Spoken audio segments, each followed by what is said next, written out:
Okay. So we're on step 11. We're going to be in the big book. We'll see kind of where we get to. Janine and I didn't really chat about going through the 12 and 12 or not. We kind of did and haven't really decided, but we'll see where we get to with the step 11 in the big book. And then we'll go from there. Yeah, let's pray and get started. So I'll go first, and then Janine, my creator.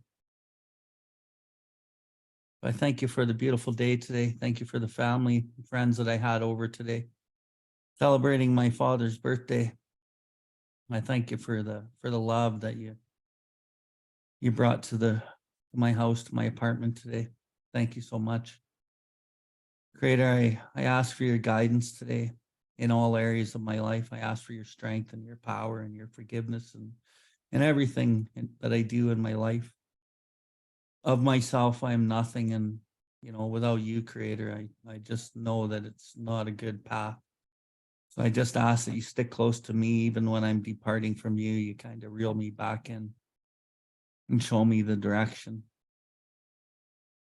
I ask, Creator, for an open mind today, for a new experience in you and my fellows in this program and the book and myself. I ask, Creator, that you open our minds, that we're able to learn something about ourselves and about each other today, and take a little something in to help navigate the path of the human part of this journey that's not always easy. I'm just grateful for my life today, Creator, and the friends and family and the people that walk this walk with me and help pick me up. I thank you, God. Hi. God, thank you for this day and for everybody here with us in this room. And thank you specifically for today, for this morning, and for the experiences that I had attending a meeting and meeting new people and feeling like I've been there a whole bunch of times. And just knowing people and having that fellowship that other people don't get to have. And a lot of people don't get sober. And so I felt really blessed today, and pray specifically for the people I met at breakfast and the conversation that was had. And I hope that they find their way, and thank you for the opportunity to be there and to have the conversations that actually have a solution and give hope. And I pray for the upcoming election, be with everybody as they try and make a discernment into what direction to take. Be with our leaders. Help me to accept whatever outcome and to continue to try to move through fear. And thank you for Bill and for the book study that we've been doing and the opportunity to carry the message. Amen. Okay. So just a couple things before we get started. We're way up at step 11 now, right? And just to kind of bring back to focus on where we're at and what we're doing, right? A lot of times people will get to step 11 or they just practice step 11 really only. There's a real purpose to what step 11 is, right? And when we look at the previous 10 steps, I'll kind of go to the 12th tradition where anonymity is the spiritual foundation of all of our traditions. And we're to practice principles before personalities. And when you look up like anonymity, it means like somebody that's faceless, the faceless people. And kind of what the steps are designed to do is they're designed to smash the ego so that we're all equal. So anonymity is the process or the result of the ego smashing, the ego deflation throughout all of the steps that we've gone through so far, to keep us small, to keep us humble, and to keep us equal. And when we get to step 11, often, as we discussed last week, I took us into that piece of step 11, and we often pray for others and what we think is best for them. And the book was pretty clear that we don't do that. We don't really know what's best for anybody else, and when you really pray for somebody to have something, there's so much wallowing in your own self-pity through that prayer that you don't see because it's hidden by the best of intention. But underneath that, there's a lot of self in there. And the book talked about, conceit, basically telling God what's up and what's right. And kind of the way that we navigate this is thy will, whatever it is, be done. And like I've read a few books and I studied this one medicine wheel teaching, and it talks about like we're all on our own spiritual journey, and the spirit will go back into another body and it will come back, and that spirit or that person is to learn their own lessons in their own life. And they may not learn the lessons. And if they don't learn the lessons, that's not up to me or you. All we are there to do is to be a spearhead for our own ever advancing creation, our own creator, and heal our own selves with our creator, and leave the results of everybody else up to everybody else. And if we can inspire them or at least show them through our own journey, then that's really what this is. And when we look at step 11, and what it says exactly, I'm just going to read it here. Thought through prayer and meditation to improve our conscious contact with God as we understood him, praying only for knowledge of his will for us and the power to carry that out. And really what it's saying is thought through prayer and meditation to improve our conscious contact with God as we understood him, praying for only the knowledge of his will for us and the power to carry out step 6 and 7. When you carry out step 6 and 7, you are relinquishing your will. And you are leaving the results, and you're learning something new, and you're working in God's will. So the whole process up to this point, when we look at the end of step 11, it talks about, or the end of step 10, I'm sorry. Step 10 was all about chipping away at the ego time after time after time after time to try to relinquish self and leave the results up to God. And that's his will. And now, as we get into step 11, right at the end of the step 10, it said this requires more action. The next step is step 11, of which talks about prayer and meditation. Better men than us have been using it constantly. It works when we have the proper attitude. So the attitude that it's saying that we should have by this point that's proper, because we worked step 10 so hard and we're working step 10 so hard, is we have this attitude of God. We have this attitude of love. And we bring that into step 11. And we start really working that love and that compassion and, praying for God's knowledge and praying for the will to carry out whatever it is God wants us to, based on identifying our will. So it's not really, like I've said before, it's not really just going out and just practicing your principles in all your affairs. Yeah, okay, don't stop doing that. But the real purpose here is to identify our will and relinquish our will and leave the results up to God. And typically when we do that, we're going to often not get what it is that we want. And that's kind of the point. And when you look at it in step 3, it says, are these not the things that he wants?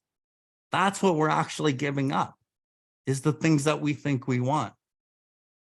And then what we'll find is we'll get things in a much greater fashion and in a much different way. And it's much better for us and better for the people around us. And why do we do all this work? So we can serve God, so we can serve his kids, so we can just get out of our own way and just fucking be of service to this world in some way, shape, or form. I was talking with one of my sponsees the other day. He's got many years sober, over 10 years, and he was struggling with his own life again, right? And I'm like, okay, how many sponsees are you working with? None. How much service are you doing? I chair a meeting once a week, So you've been really good at staying on the beam when you're serving yourself. And now that that's all done with, now you're struggling because because he's not serving his creator. He serves himself over and over and over. And when the purpose of self becomes served, then it kind of, life just wears that out for a while. Now what? Right? And this is the pattern I've seen in the guy over and over and over. And I'm like, dude, like fucking try to find something to do to get you out of yourself. You just went to a sweat, right? He's like, yeah, I was on the beam all fucking day. Right. Because you're fucking serving somebody else. You're serving your God and you're serving the people. And when you see something that needs to be done, you act without reservation right here, right now, right? Yeah. You got to find that in your regular life too, bro. That's the IV drip of sanity that carries you through all of the hard times and the good times. And when it gets to like without reservation, like the whole point of step 7 is without reservation, acting in these acts of service and love for somebody else without reservation.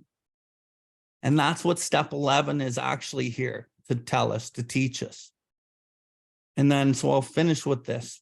When we're working that step 10 and we actually work what step 10 is, the ceiling of step 11 is unlimited. But if you stop working what step 10 is, you create a ceiling.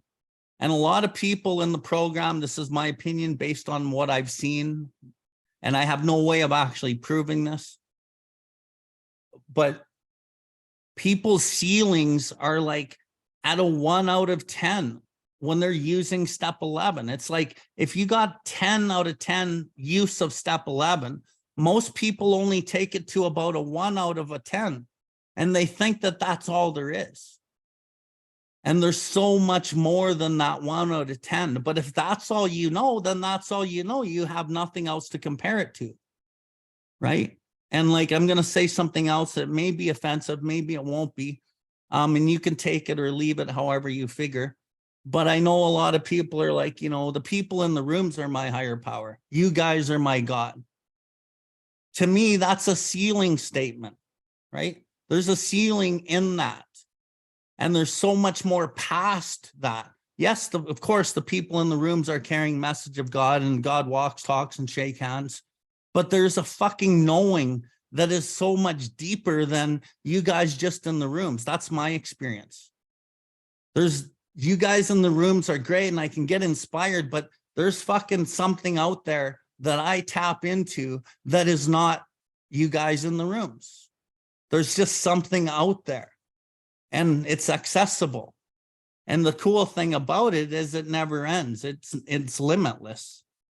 And so I really implore you to like be disciplined in your step 10. And really, once you're working step 10 really well, seek God in your step 11 at a level like, you know, don't stop. You know, you try 5-minute meditations. Okay, bump it up to 10, bump it up to 15, bump it up to 20. Try different kinds of meditations, try different kinds of prayers, try all sorts of different things, you know. Be quick to see where religious people are right. Go to temples, go to sun dances, go to ceremonies, First Nation ceremonies, go to church, go to wherever. And just really fucking expand that and see what's out there. But I'm going to say probably the biggest thing that's changed for me in the last probably 5 years is meditations has rocketed my spirituality to the point where the downloads, you know, just come through the day. It's almost like I'm not like praying all day. I get the downloads through being God conscious through the day. So I'm not making decisions in my mind all day. It's just like I fucking get it. And then I'm not fucking burnt out at the end of the day. And, you know, it's all there for all of us. So anyway, anything else? Bill mentioned the attitude that one should take on or have by this point, and I think that that's really important. And I just wanted to recap like the stuff that should have happened by this point is, you know, the first time that we're really admitting defeat. And I think that's a skill that for me, I was able to take into later, the 6 and 7, and my humility in the humiliation and stuff. That was a kind of a skill. So I was able to admit defeat, and that was the process there. And then moving through 2, looking at all the old beliefs that get in your way, my way, and how that comes up. And that was big for me to, when I was disturbed, to check out the old beliefs that was disconnecting me or getting in the way from me finding God. And then, you know, opening my mind to start to explore an option to a higher power. And then step 3, we're looking at how much we step on toes, and stepping on toes, you know, just in even trying to do good, and mostly trying to do good, I would say. But that's because we all have our own agenda. And Bill was talking about that with the way that we pray, and how, I love, is Bryn on here? Bryn, when I talk to Bryn and I'm like, how are you doing, girl? And she's like, oh, seemingly good, you know, because we don't know. And it's like, I agree. It's like, I don't know if I'm good. Like, I feel like I'm good right now. And I don't know if a choice that I'm making, I don't really know how that's going to play out.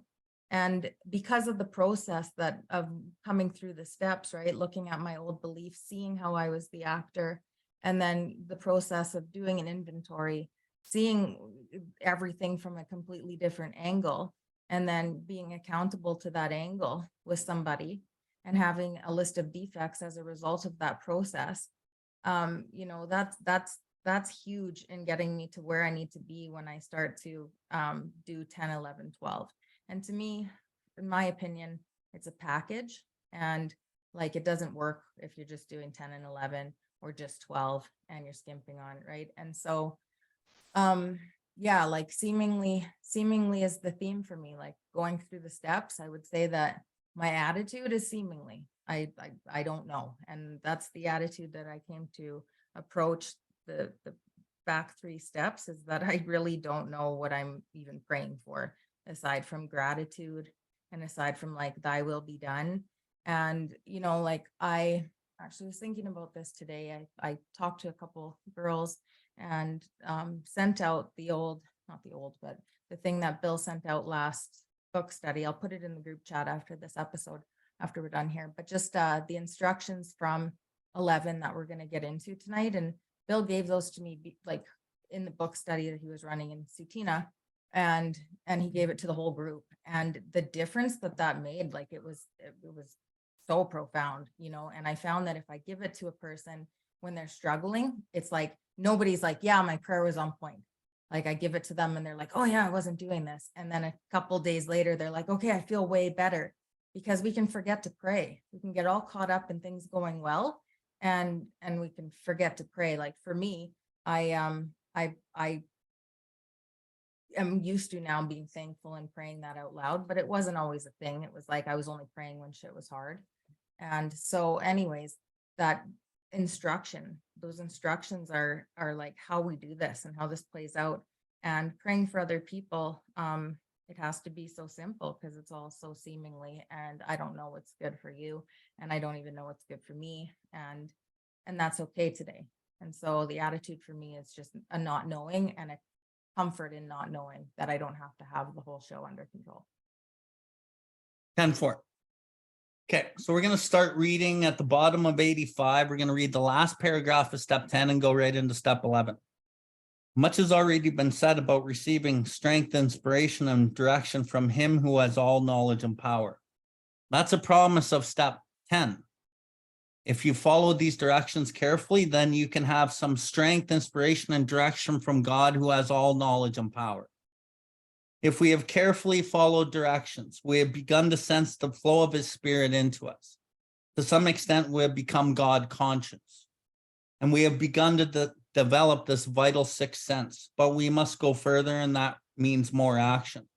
So when I was saying earlier in my opening statement that, like, I can go through the day and I don't really have to like figure shit out, it's because I'm walking hand in hand with God, because I do a lot of the step 10 inventory, a lot of the prayer and meditation. And there's a promise in the step 11 that we'll get to that says kind of what I'm talking about. So step 11 suggests prayer and meditation. We shouldn't be shy on this matter of prayer. Better men than us are using it constantly. It works if we have the proper attitude. The attitude is God. The attitude is love. And work at it. It would be easy to be vague about this matter, yet we believe we can make some definite, valuable suggestions. When we retire at night, we constructively review our day. 1, were we selfish, dishonest, resentful, or afraid? Dishonest or afraid. 2, do we owe an apology? 3, have we kept something to ourselves which should be discussed with another person at once? 4, were we kind and loving towards all? 5, what could we have done better? 6, were we thinking of ourselves most of the time? 7, or were we thinking of what we could do for others, of what we could pack into the stream of life? But we must be careful not to drift into worry, remorse, or morbid reflection, for that would diminish our usefulness to others. After making our review, we ask God's forgiveness. And 8, inquire what corrective measures should be taken. Okay. So I'm going to give the step 11 to you guys in 2 parts. The first way that I'm going to give you step 11 is the way that I give it to somebody new. Okay. And this is how we do this when it's somebody new. I'm just going to give them the pages to read. Page basically 86 to 88. At the end of the 88, step 11, then that's it. You just read that every morning. And what I tell the guys, I'm like, you let this stuff sink in your head and you just try to live this way like it's describing to the best of your ability. And that's really all it is. And as I work with them, it's like, read this over and over and over and over and over. And then some of it starts to stick as they go through their day. They remember little lines in here. So I'm just going to read the rest of it here, and then we'll kind of touch base on the material again. So on awakening. So it says, on awakening, as soon as we wake up. Why do we read this as soon as we wake up? Because the brain is actually only vibrating. I believe it's like 8 hertz per second, whatever that means. I don't know, but it's the closest that you're going to become to the subconscious as you wake up. And what we're trying to do is we're trying to hit the subconscious, because that's where these new patterns need to be rewired. So if we can do this on awakening, as soon as we wake up, don't wait for an hour or 2, because your brain's already going now and it's not going to hit the subconscious like it would if you did it as soon as you woke up in the morning. And on that little thing that Janine was talking about that I send out to the people that I work with, that we will put in our group chat. And if you're not part of our group chat, you can be. Just put your number here or contact Tamara. So on that little thing that I send out, it says every morning before you do anything in capital letters. And then I list 1, 2, 3, 4, 5. Read these things and do this. And then if I'm working with somebody new, after like a week, I'm like, okay, you doing those readings? And they'll either say yes or they'll say no. And if they say no, and I ask them, okay, well, how often are you doing it? And they say, I haven't done it yet. Then I say, if you don't do the little things, then the big things ain't going to fucking happen. And I really, really implore the people I work with to do everything that I ask, because it's all the little things, the pennies and the nickels take care of the dollars. So if you ain't going to be willing to do the fucking little things, then you ain't going to get the gifts on the big things. And you're only going to go to God when you're hurting. This helps you start building a relationship. And when we say relationship, in the morning, if you're sleeping beside your partner, you say, hey, good morning. How are you? How was your sleep? You know, you want a coffee, these kind of things. What about God? What about, hey, good morning, God. How's it going? You know, I'm going to ask you for some help here this morning, building an actual relationship. And if you don't make time for God, then what are we even talking about? We need to make some time for God so that we can actually have like a relationship. It's a two-way street. I can't just pray and always be taken from God, because that's no relationship. That's me being selfish, self-centered, self-seeking. I need to also give to God. And some of that is me talking and making that time for God in the morning. So on awakening, this is what we think about. Let us think about the 24 hours ahead. We consider our plans for the day. What are my plans? Before we begin those plans, we ask God to direct our thinking, especially asking that it be divorced from self-pity, dishonest, and self-seeking motives. You know, the manifestations of self or whatever. Under these conditions, we can employ our mental faculties with assurance. For after all, God gave us brains to use. Our thought life will be placed on a much higher plane when our thinking is cleared of wrong motives. So two things. God gave us brains to use. God gave us brains to use exactly how he gave them to us. He didn't give them to us to be polluting them with mind and mood altering substances. So like maybe there's some people that smoke weed on this channel. Fuck, I don't know. But I'm imploring to you, if you are one, that God gave you a brain to use, free of the mind and mood altering substances. And our thought life will be placed on a higher plane if our thinking is cleared of wrong motives. But our thinking can't be fully cleared of wrong motives if our brain is colluded with fucking mind and mood altering substances. And when you think about what weed is also, it's a crutch. It's still a crutch. Maybe it's prescribed to you, you know, whatever drug you're on, that's totally fine. I'm not going against the doctor, but I really want you, if you are on whatever medications, for whatever reason, you really talk to God about those medications. You talk to God about, you know, these things, and you ask yourself the truth, and don't rationalize and justify whatever it is so that you can just keep using whatever, because that shit blocks us off. And again, when I talk about the ceiling of God and working a step 11, why I say that is because that shit builds a ceiling and you become reliant on it, and that becomes a decision based on self, and you can't put your thought life on the higher plane and have it cleared of wrong motives. But if that's all you ever get, then that's all you ever know, and that's all you ever have it to compare to. So you don't really know.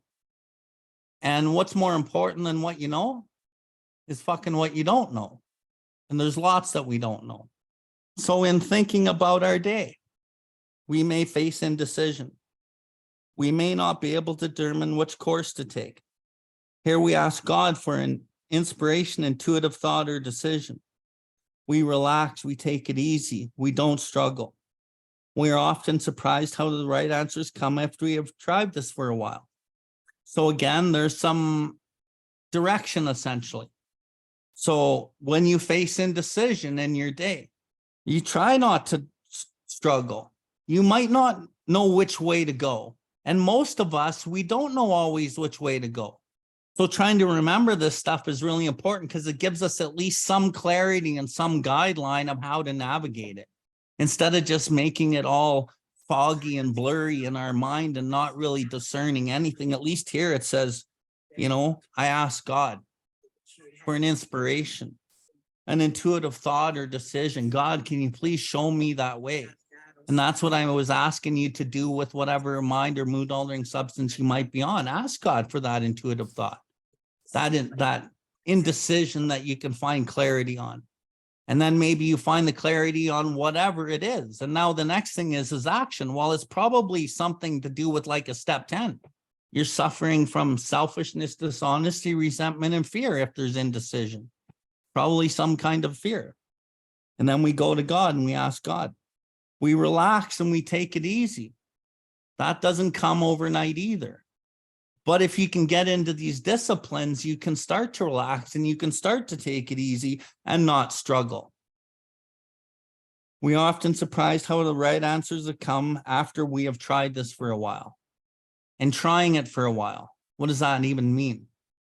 Like Janine kind of alluded to, the step 10, 11, and 12 are kind of like a package deal.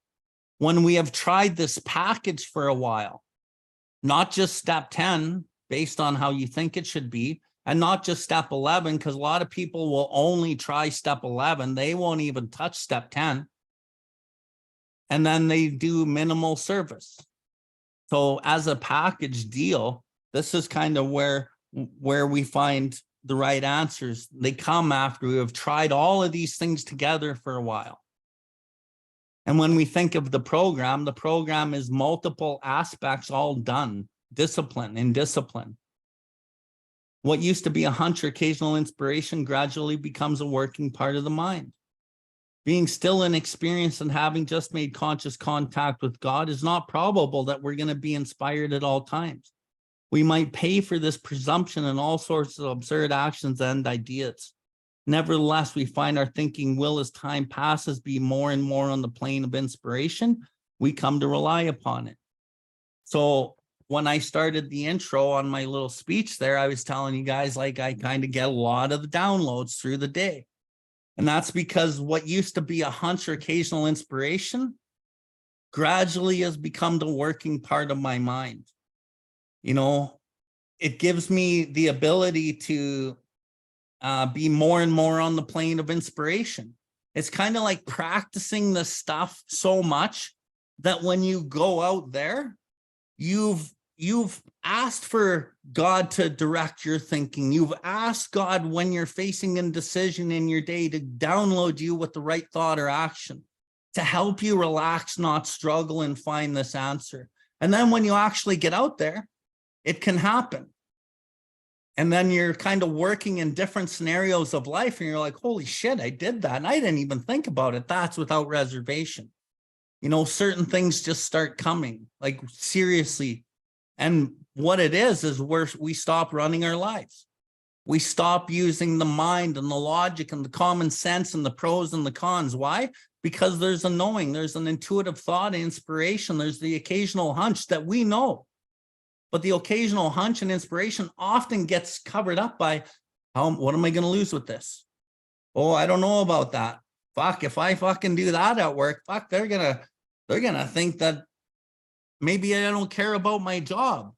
You know, like, there's all these things. And when I talk about without reservation and that surrender of step 10 is you get to the point where you just act in God's will and you don't even really think about it. And that's without reservation. And we all have it in us, right? Go back to we agnostics. The fundamental idea of God is within every man, woman, and child. So it's all inside of us, but it's often obscured, means blocked off by calamity, pomp, and worship of other things. It's the pomp of self and the worship of ideologies and other things that actually create the calamity that allows us not to tap into the unsuspected inner resource that is God within us. So as we relinquish the pomp and the worship of the ideas and the fears behind them and all of these things, then we become clear and we can act in these areas with the intuitive hunch, occasional inspiration.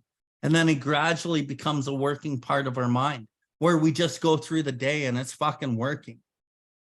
And it doesn't happen overnight. It takes consistent, persistent commitment of that step 10 and really amping up your game in a step 11. I would add, when you're living in self, when a person's living in self, everything is so contingent on the approval and the experiences and the things that are going on outside of the self. So life has the ability to toss me around pretty good if that's what I am using to make myself happy. And I really like the acid test that was mentioned last week. I think that's really important for a few reasons, because if we're giving our own self, and that's how we're feeling good, and that's the ease and comfort is all the things outside of there, we can stay sober. And I think we can maybe stay in emotional balance in a here and there using other people and other things.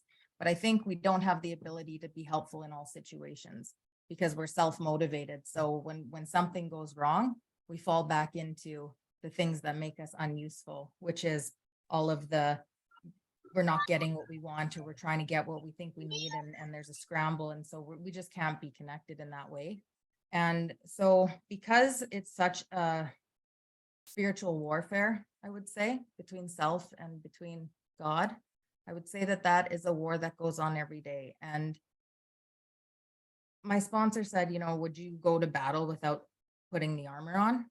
And it's like, of course you wouldn't. So when you wake up, and Bill had talked about, the mind is the slowest. It's the most connected to whatever that consciousness is out there when we sleep and when we dream.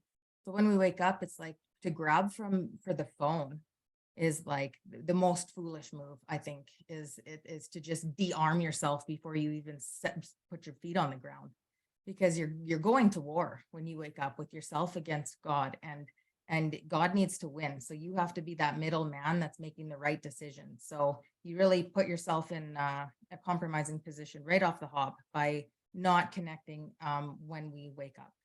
And, you know, like you can reflect back on your own experiences with this. And like when you wake up and you set your day up in that way, when you take the time to intentionally do these things, it's like so many things, like from a spiritual value, like what I've been talking about, but also just like a psychological benefit. And that's of being organized and not setting up your day for chaos. And there's a lot of value in setting up order for the day, so that you're not getting lost in the chaos of what is. And so if you're just sitting there and you're thinking like, okay, how am I going to pack into the stream of life? You know what, and things will pop up, and these intuitive thoughts, they come and they come to mind, you know. And so you sit and you think and you set up your day about what is it going to be like. And if you have a hard conversation coming up, or a difficult interaction, whether it's with a friend, or if it's something at work, or if you have something that, you know, is more emotionally heavy, then you have time to prepare. And you have time to bring God into it before you get there. And, you know, in doing this, if you do have days that are more challenging, you're setting yourself up so that the rest of it leading up to it isn't going to be as hard as it needs to be. And you can show up your best way. And so there's just so much value in that one small thing, you know, like that's, if you're not doing that consistently, I would say that that's an area that if you make a little small tweak there, you'll see huge benefits in doing this stuff when you wake up. I think that's all I really have to add there. Okay. Okay, I'm going to keep going. So second paragraph, page 87. We usually conclude the period of meditation with a prayer that we be shown all through the day what our next step is to be, that we be given whatever we need to take care of such problems. We ask especially for freedom of self-will and are careful to make no request for ourselves only. We may ask for ourselves, however, if others will be helped. We are careful to never pray for our own selfish ends. Many of us have wasted a lot of time doing that, and it doesn't work. You can easily see why. So in that paragraph there, we're going to go over this again here in a few minutes when I go back through this material in the second aspect of what it's actually designed for. I don't believe that it's actually designed to do what we're doing here right now, but I think, you know, it's a good starting place for a lot of new people. And but this whole step can be really magnified, and you'll see as we go through the next level of it. But it's saying certain things, right? We ask for certain things to take care of such problems. We ask for freedom of self-will, make no request for ourselves only. That's a big one, right? It's saying right there, don't make requests for yourselves only. And way back in Bill's story, it says the same thing. It's one of the most profound lines in the big book for me. It says, never am I to pray for myself, except how my requests bore on my usefulness to others. And then I may expect to receive, it says, and that would be in great measure. So if I pray for you and I pray for other people and I ask God, how can I best serve? Can you show me and put me where I need to be so I can help serve your kids? Then I'm going to receive. But the receiving that I get will not actually make sense to what I wanted to pray for and get. It'll give me so much more than I actually thought. And like, we can't really intellectualize and articulate what it is that God's going to do for us, I don't believe, because God is such a journey and experience that the mind and the ego is incapable of actually grasping what that feeling is. And we call that the God dope, right? So that's really important, because I know a lot of us, and why I'm spending so much time talking about praying for ourselves or praying for other people, is because we waste a lot of time doing that. And underneath the layers of that, there's a lot of self there. And of course, we want good things for us too. But it's like the line in the book that says, common sense will thus become uncommon sense. As I pray for you and I sincerely give to you, I actually receive everything that I ever tried to go take or wanted in the life. So common sense of me praying for me praying for this person and getting something what I think they should have, it's actually the opposite. I pray for them to get whatever it is that they need. God's will, not mine, be done. And I ask God for show me how to be useful in this world and serve you and serve your kids. And then what happens? I can expect to receive in great measure.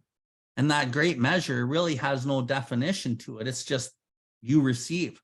And what I actually believe in my heart is you will actually receive the things that you wanted the whole time, but they don't look like the way that you thought they would look.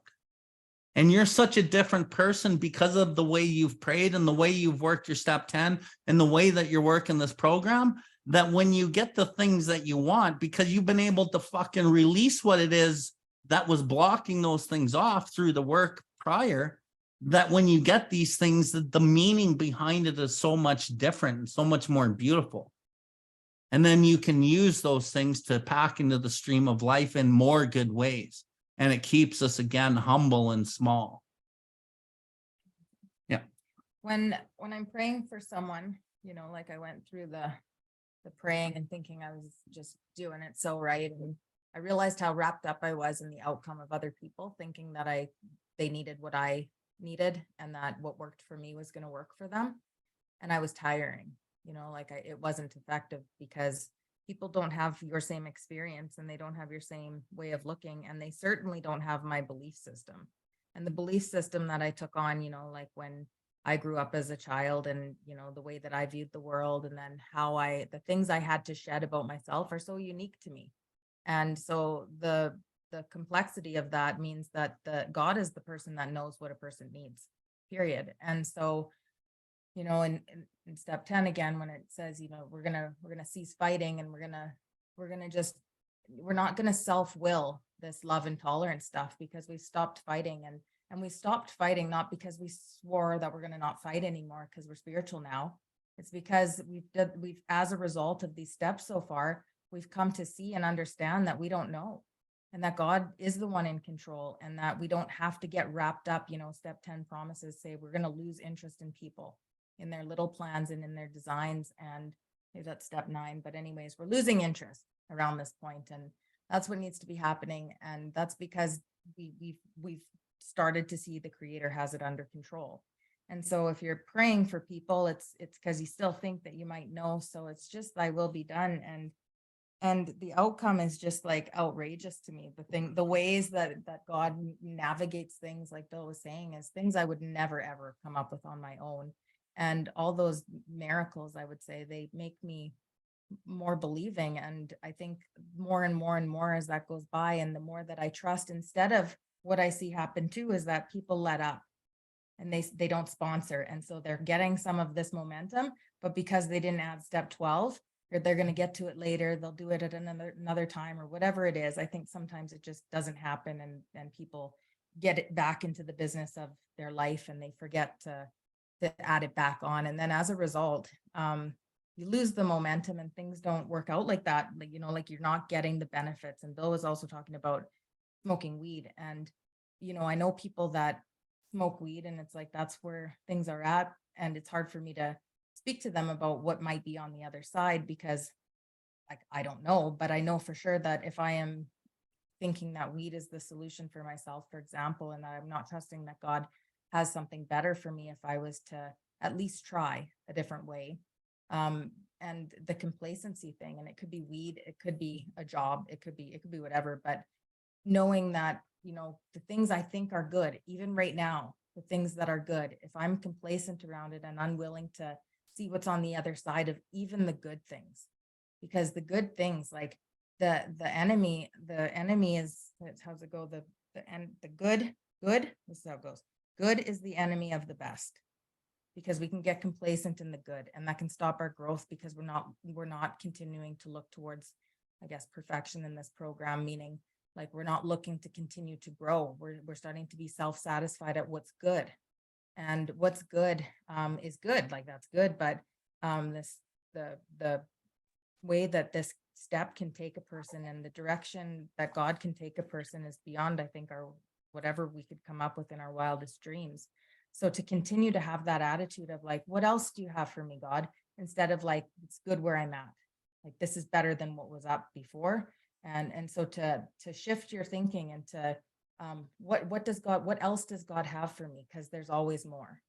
And so, you know, if you're feeling like you're okay and you're good, you might be limited by those beliefs, whether it's marijuana or a relationship or a job or whatever it is. Just take a look at what else could be. And if it's good, it can be better. And that's always the case. That's the case with everything. There's no cap for what God can do.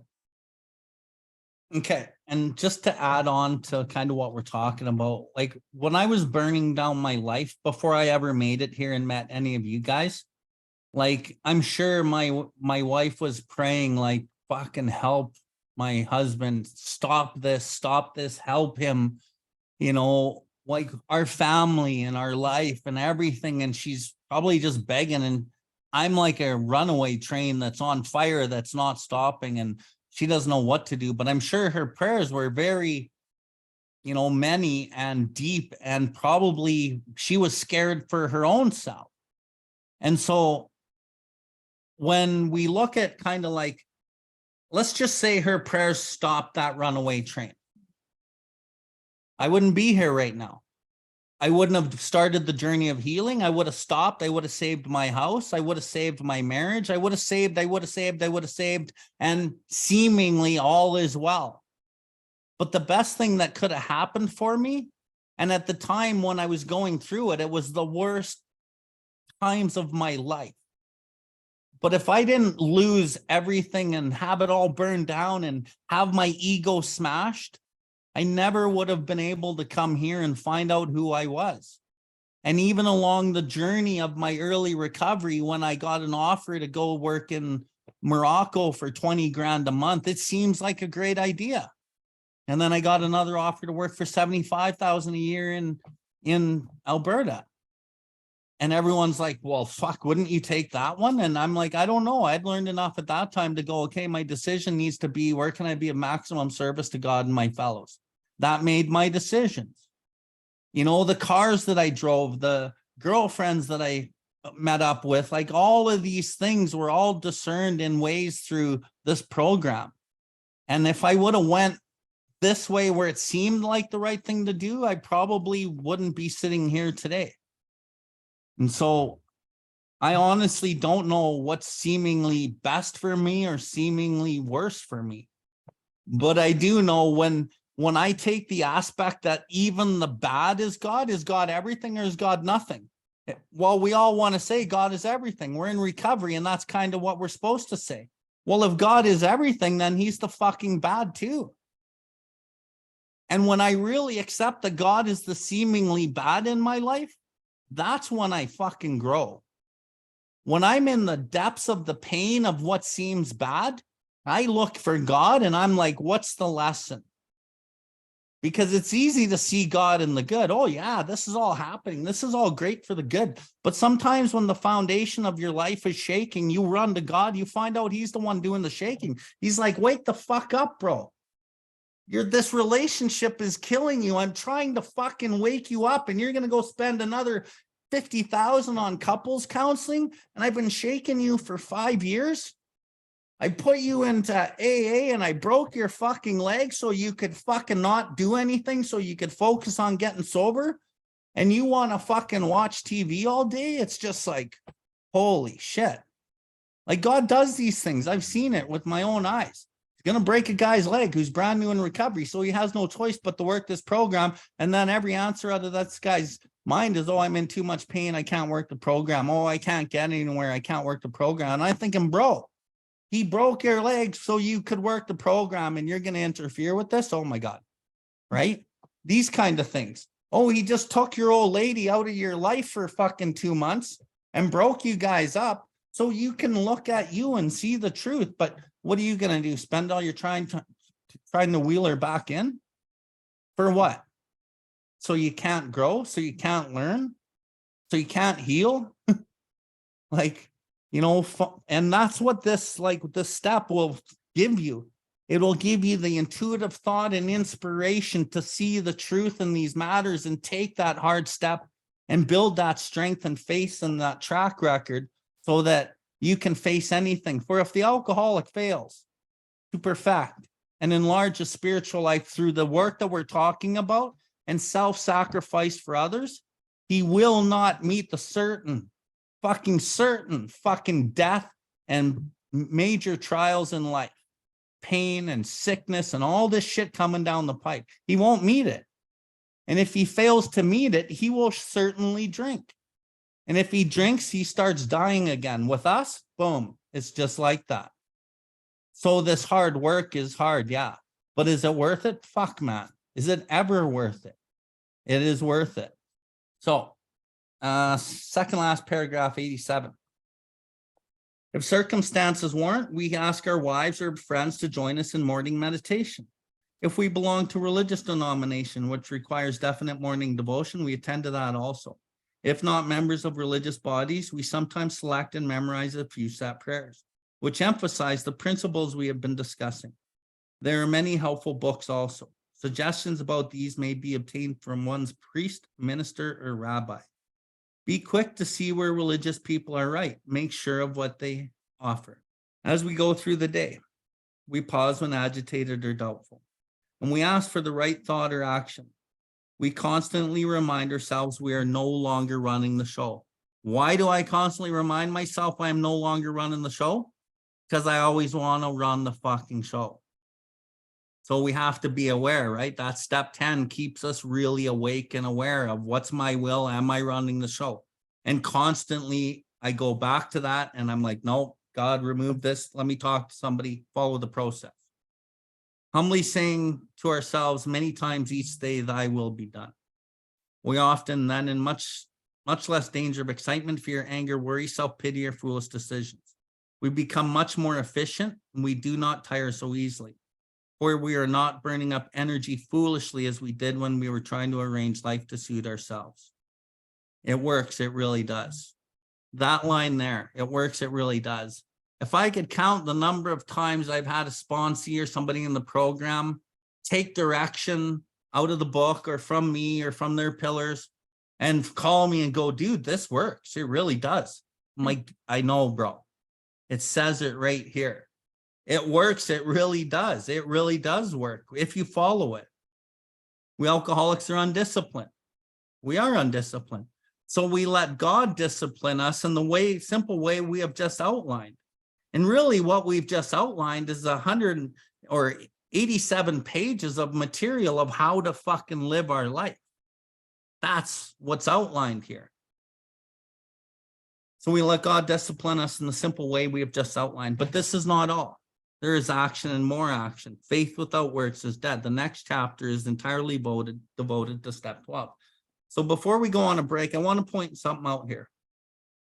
When we look at this on awakening, let's go to the bottom of 86, for example.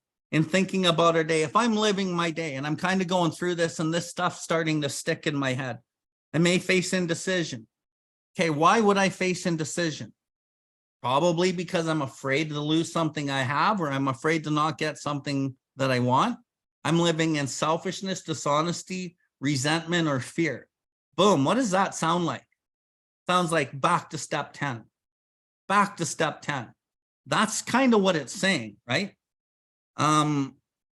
Here we ask God for inspiration, intuitive thought, or decision. So as we go back to step 10 in that mindset, we get recalibrated with the process.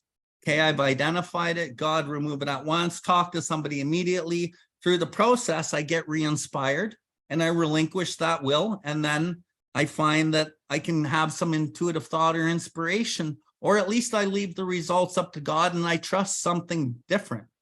Through the trusting of something different, I will actually probably get something valuable out of that. Seemingly good, seemingly bad, it's too early to tell because we can't connect the dots in our life right here, right now, and we can't connect them in the future. But how many times can you look back and go, holy fuck, I see why that happened. Thank you, right? And then, you know, on the next page, as we go through the day, we pause when agitated or doubtful. What does that sound like? Sounds like step 10. Again, you pause when you're agitated or doubtful. Why am I agitated? Well, because something is not going my way. When aren't we doubtful? We're doubtful pretty fucking much in our journey of life because we're always afraid that it's not going to be the way that we want. So again, we pause when agitated or doubtful, boom, back to step 10, back to step 10, back to step 10. It's always back to step 10 and then back to step 11. And when you look at the last piece of the step 10, we resolutely turn our thoughts to someone we can help. We resolutely, in an admirably purposeful, determined, and unwavering manner, we pray for others, just like it says here. We ask especially for freedom from self-will and careful to make no request for ourselves only, but we may ask for ourselves, however, if others will be helped. So basically that step 10 has step 11 all over it. And then as we use that step 10 and we really like on the next half an hour, 45 minutes, we'll really focus on what the step 11 really is. So I just wanted to point that out. I just want to add something about the indecision. I don't have as much experience as Bill, and I would say that this is a consistent experience, though. It's happened like 100% of the time in my world, and then in the people I come across. That indecision, it hits a high streak, like when you're in that, like, is God a theory or is God the practical application? And I say the spiritual warfare because self comes and it's like, we're so used to our brains and our thinking and our best plans and designs and our calculations solving the problem. And so when there's a problem to solve in early recovery, like I know for me, I was like faced with indecision over, now looking back, very obvious decisions. Like I knew that I needed to move to Calgary, for example. And I was like, oh my God, Bill, oh my God, oh my God, oh my God. And it was because fear would creep in and the self-doubt and the agitation and all because my old thinking was trying to come back, that habitual, like, okay, we could do this, we could do this. My mom with that pros and cons, she's just do a pros and cons sheet. And I was like, holy, that is so worldly of her to say that. And I was just like, that is not effective. And trying to explain to my mom why that's not effective. But these are the things that I used to solve my problems. So in the shift, I didn't know what I was doing. I didn't really know how to like do it the other way, but I knew I couldn't do it the way that I was doing it. And so that caused a lot of indecision and a lot of like going into second guessing and anxieties and having to do a lot of step 10s around it because the indecision was overwhelming. I would say that that was something I spent a great deal of time in early recovery as I switched into stepping into the unknown and doing whatever it is. And I didn't have any data yet. And so that caused so much indecision because I had a muscle of a brain and no muscle of experience with the spiritual side. So I was much stronger to come in with the thinking, and I had to develop the new way and have it like be a habit. But before that, you had to fight for it. And I see that 100% of the time, that in early recovery, when you're trying to make changes and it's like, you know, that the way that you would go in the past, you know, that that's an option, but it's not the option. And so the indecision around which direction to go and really just Bill's saying like step 10. So that, and all I needed a lot of the time was just like what he said about, you don't know, like you're not making a mistake. The only way you make a mistake is by doing what you always did. That's the mistake, you know, staying where you were at and doing what you always did and not giving yourself a new experience. Because even if the new experience is a mistake, it's not really a mistake because you tried and you collected the information there. And now from using that, you can now go in another direction. And then from where you end up, you can look back, and that is the thing you put in the suitcase of experience to collect the new experiences of, this is a time when I leaned on God and this is what happened. And as you go, you collect those, and then you start to just intuitively know that this is the way to go once you have a collection going, and it becomes easier. But at the beginning, it was a lot of indecision, and it was a lot of anxiety, and it was a lot of the things that it says here, doubt, and wondering if I'm doing God's will or my will, and what does that look like? And it's a big head game, and it looks like a whole bunch of indecision and a lot of step 10s. Okay, on page 45 in We Agnostics, this ties in with what Janine's saying. If you have a minute, flip to 45, We Agnostics. First paragraph, top of the page. No, I'm going to go to the other page, bottom of the page into that next page. If a mere code of morals or a better philosophy of life were sufficient to overcome alcoholism, the thinking, many of us would have recovered long ago. What it's saying is, I can try to fix my own thinking with my own thinking. It doesn't work. But we found that such codes and philosophies, these ideas, these beliefs, these lists, these pros and cons, these me willing my own life back into order, is what it's saying, did not save us. No matter how much we tried to figure it out on our own with our old ideas. We could wish to be moral.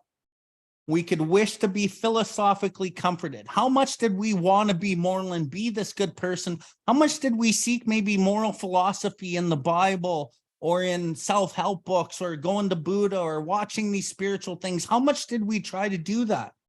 We could wish to be moral and we could wish to be philosophically comforted because we could see that little light in some of those philosophical books and maybe events and whatever. In fact, we could will these things with all of our might. That's what we did. We willed these philosophies and we willed these moral codes with all of our might, but the needed power wasn't there. Our human resources, as marshaled by the will, again, martial law.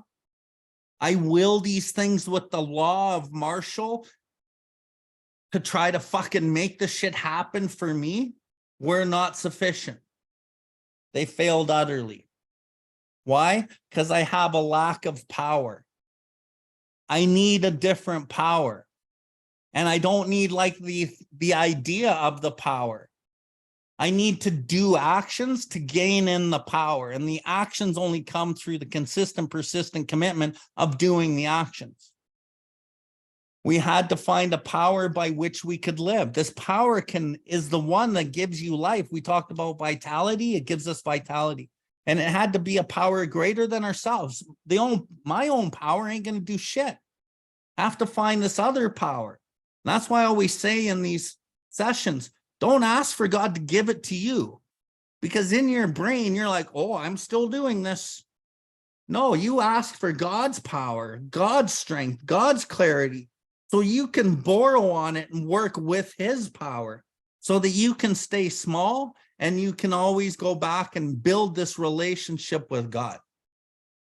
Obviously, but where and how are we to find the power that I need? Well, then that's exactly what the book is about. I wish you would have put, well, that's exactly what the directions in this book is about. Its main object, this book, is to enable you to find this power greater than yourself, which will solve your problem. What's the problem? Right fucking here. Comes up in step 10, guides me to the power, guides me to more people that can guide me back to the power. I make amends quickly, and then I give my friends the power that God's given me. And then I fucking work this shit. And when I relinquish enough of that, I pull on that step 11 power, I build more of that. And then the natural path of my life is service, because that's what we're actually wired to do. We've just been conditioned to fucking take. And when you relinquish all the things that aren't God, you just are an entity of God, and God is love. So you just fucking start giving the shit away. And it's a natural part of the process. And I'll finish it with this in the chapter, working with others. Faith alone is insufficient. The idea of God alone is insufficient. To be vital, to give you life, it must be accompanied by self-sacrifice, understanding self-sacrifice, and unselfish constructive action. Through the self-sacrifice and the altruistic actions that turn into actual altruism, you find vitality, and it just works that way, but you got to relinquish self. Back to the beginning of step 11. Okay, so when we look at this step, it's called a step of prayer and meditation. But there is a line in the step 11 in the 12 and 12. It's about 3 pages in, maybe 4 pages in the 12 and 12. And what it says is self-examination, prayer, and meditation, when taken separately, can bring much relief and benefit. If I'm only doing prayer, meditation, and self-examination, which is inventory, separately, I'm only going to get relief and benefit. And I'm a relief and benefit seeker. So I need something more than relief and benefit. But when these things are logically related and interwoven, makes for the unshakable foundation for life. That's it. It says it's a promise that it makes for the unshakable foundation for life. But I got to intertwine the self-examination with the prayer and meditation.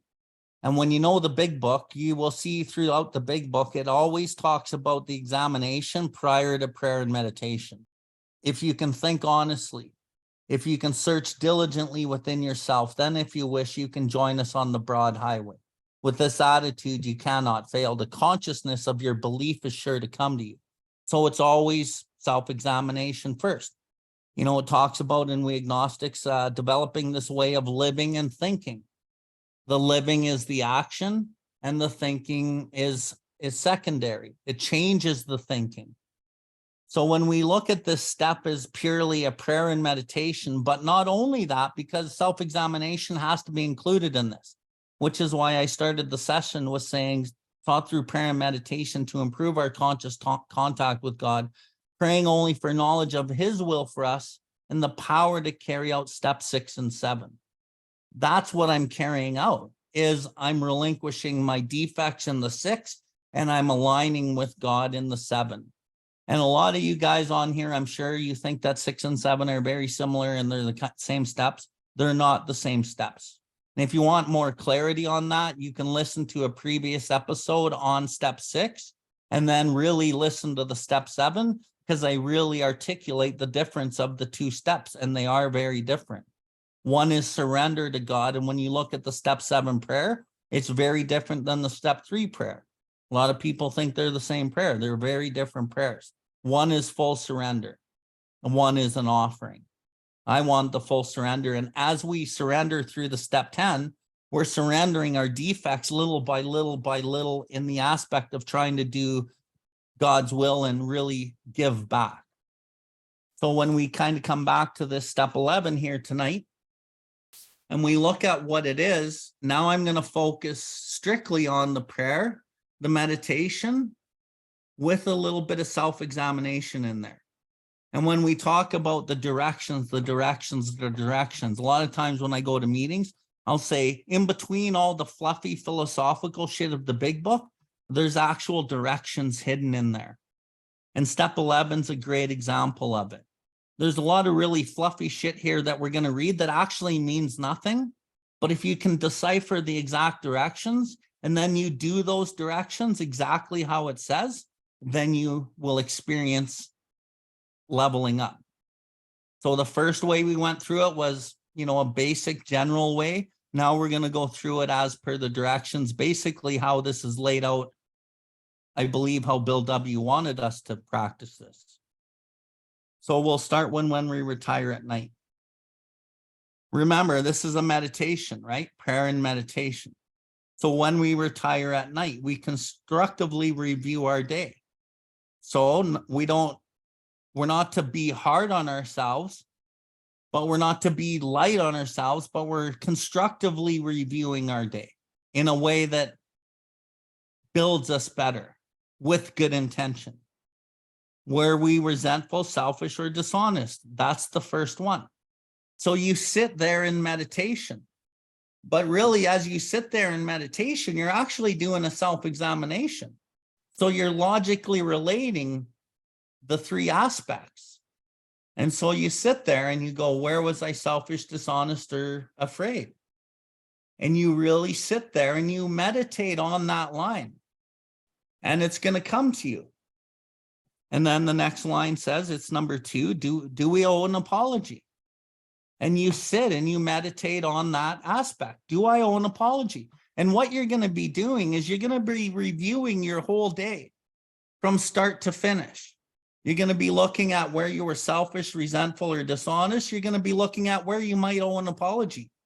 And as we kind of backtrack today, we're going to get the intuitive thought or inspiration.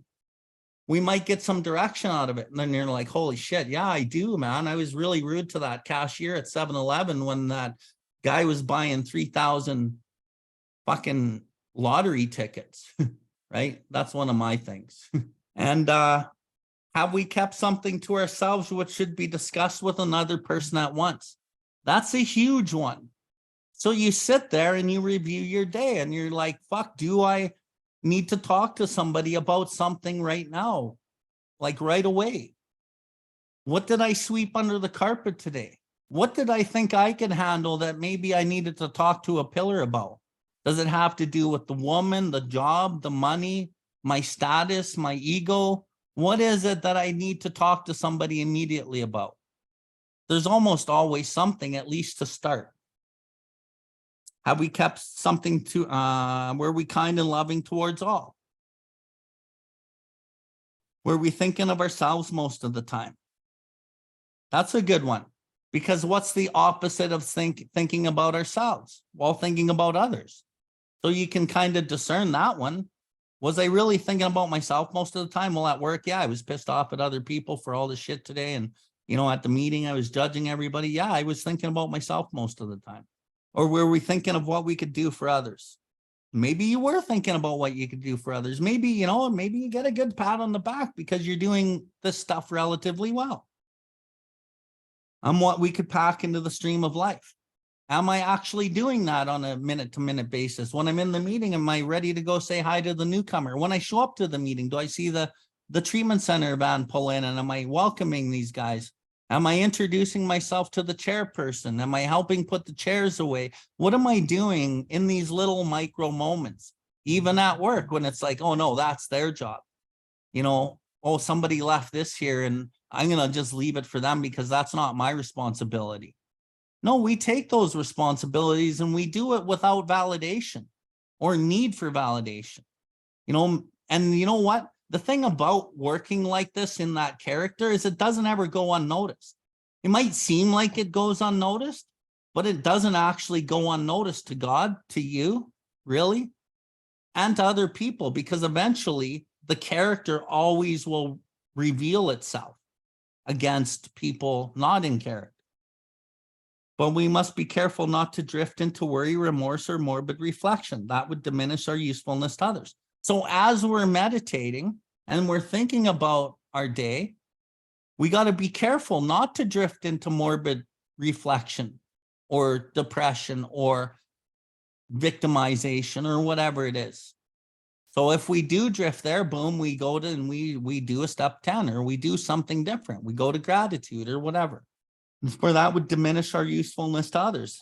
After making a review, we ask God's forgiveness and inquire what corrective measures should be taken. So then we discern within our meditation what corrective measures should be taken. And we can easily do that. And this is not a written out inventory. There is a lot of people that do this as a written out inventory at night. And I'm not saying that's a bad thing, but it's actually meant for a meditation. But where I have done it in my own life as a written nightly inventory, which is why I numbered it. Because when I actually do this inventory, I can see when I'm really fucked up in my recovery. I will write a written inventory. And I will notice my whole inventory is a whole page pretty much. Because lots of them are selfish, resentful, dishonest, and afraid. So I write a number 1 there and I write selfish. Number 1, selfish. Number 1, selfish. Number 1, dishonest. And then I kind of do that. And then after I do this for 2 weeks, my 1 page of self, basically, it shrinks where I can get like 5 or 6 days on a page. And then I get kind of back in alignment and do that. But that's not what it's saying. It's saying it's a prayer and meditation. And then when we get to on awakening, here I'm really going to highlight this out for you. On awakening, let us think about the 24 hours ahead. That's fluffy shit. It's just saying what we're going to do. And now it says, boom, this is what I do in my meditation. I consider my plans for the day.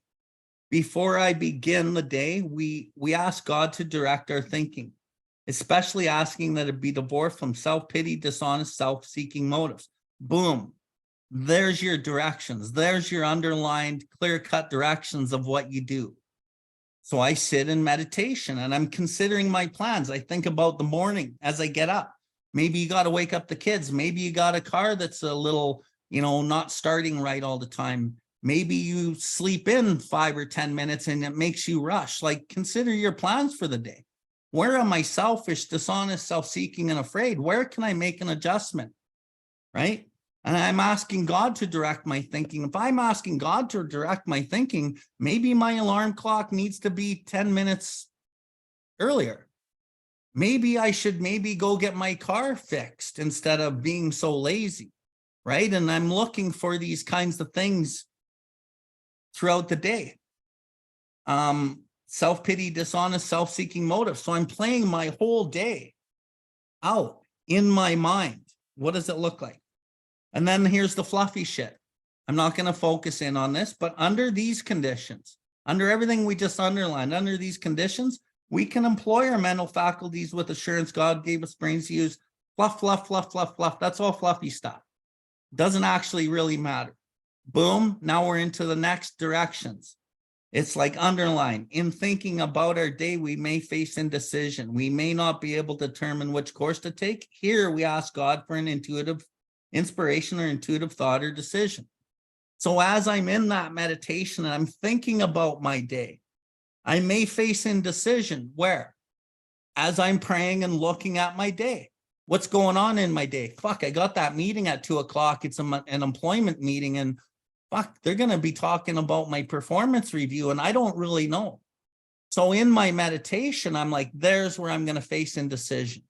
I'm not really going to be able to determine which course to take. I don't know what's going to happen.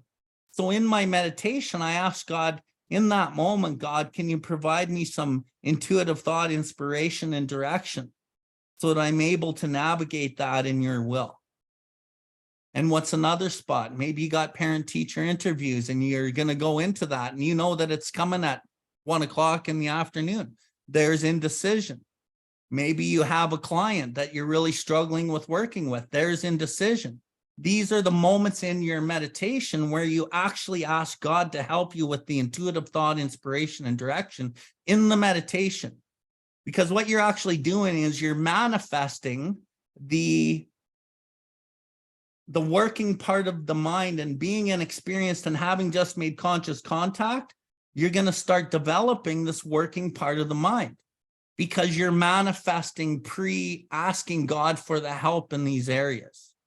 And then you'll notice as you go and you start living these days, because you're doing this, what does it say at the end of step 11? We become much more efficient. We do not tire so easily, for we are not burning up energy as we did when we were trying to arrange life to suit ourselves. Normally, we'd come into those moments and we would be in self and we try to arrange life to suit ourselves in those moments. But we don't have to, and we don't need to burn up that energy anymore because the answers are just coming. And we get to the end of the day and we're like, holy shit, everything kind of worked out. And I'm not all burnt out and exhausted anymore. And that's really something noticeable. And again, I'll say, like, now you're busting through the limits of the ceiling that used to be there.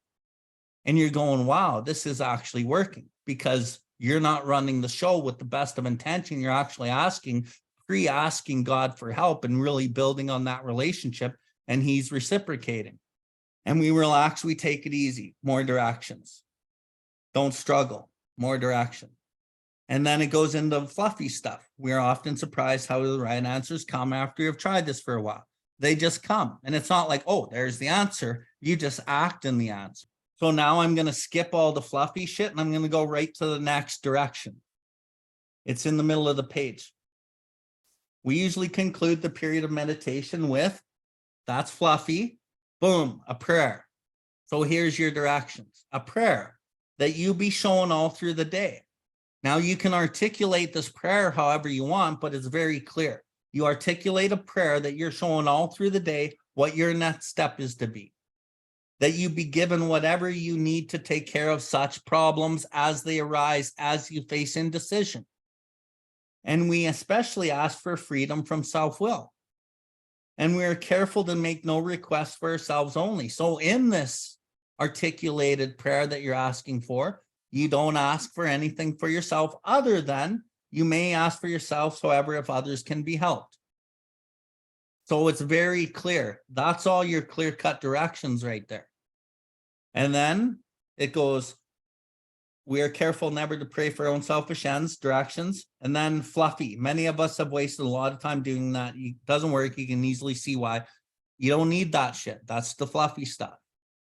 Now the next direction is middle of the next paragraph. We sometimes select and memorize a few set prayers, which emphasize principles we have been discussing. So there's a good idea. Find some select prayers, memorize them. Prayers that emphasize the principles that you're trying to live by. You can make up your own prayer and try to memorize these prayers. And why is it a good idea? Like it says, memorize, because when you're memorizing shit and you're writing out your own prayer, it's hitting your deep subconscious, and that's what needs to be hit. And then you voice these prayers out into the universe. And you're hitting different levels deep within you that actually help you really want to do what it is that you're saying. And then the next one. So then it's all fluffy, helpful books, fluffy suggestions about these ones, priest, minister, rabbi, fluffy. And then we get to the bottom. As we go through the day, boom, we pause when agitated or doubtful. There's your direction. Sounds like step 10. We ask for the right thought or action. So we pause when agitated or doubtful. There's your direction. You can easily go back to step 10 right there. But it says right here, just ask for the right thought or action. Just take a minute, breathe in, breathe out, and you're meditating on this, right? You're meditating on this as you're looking through your day, where you may be agitated or doubtful. And think about as you're going through your day in your morning meditations, where you might be doubtful, because there's lots of areas of doubt in our lives. That's what creates a lot of the disharmony within us. And then we constantly remind ourselves we are no longer running the show, fluffy. But then it says, humbly saying to ourselves many times each day. So you kind of picture this in your mind as well. Saying this many times each day, thy will be done. And you can do that in your meditations as you're going through all of these aspects of your day. Thy will, not mine, be done. And then fluffy, we're in less danger of fear, excitement, worry, blah, blah, blah. And basically that's it.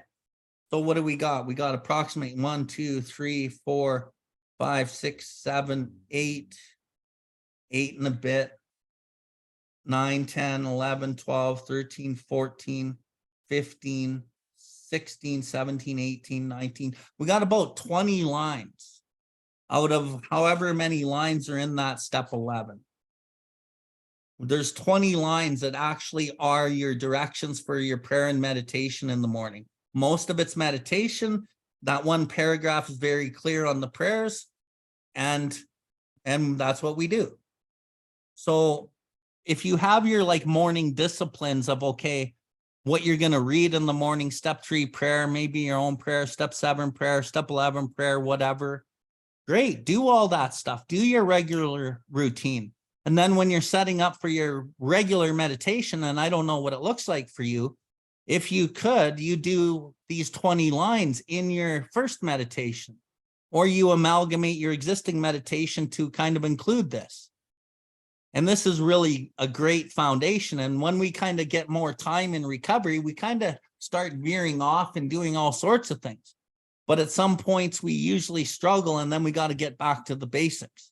Back to the basics is exactly these 20 lines, back to the step 10, back to the basic shit that we do. And then we start grounded again. And from there, your meditation and your intuitive thought, your direction, your occasional hunch, that will all start coming. But like it says here, we're often surprised how the right answers come when? After we have tried this for a while. And a lot of how this works too is with the pillars. And yeah, that's really about it. Anything else? The when we retire at night paragraph for me is kind of the same rules apply as upon awakening. So I think that I also was given worksheets and treatment, and then I learned that it wasn't a worksheet thing. And then I discovered it was a meditation thing from in the morning and waking up. And I actually found a YouTube meditation, a guided one that's really good. It goes through several prayers in the book and as well as this, and it puts some time in between to answer. Then it kind of got embedded about like when I wake up, I kind of go through my day and it sort of, didn't need the guided meditation, but I found it helpful to get to that place. And I couldn't find one that effective as what I found in the morning. So I actually just recorded my own for this in the evening one. And then I still have it. I don't use it consistently because again, this one kind of is the going to sleep thing. And I had some confusion with it because I started doing that and I was saying to my sponsor, like, I'm not getting any results. Like a lot of times I'm just falling asleep.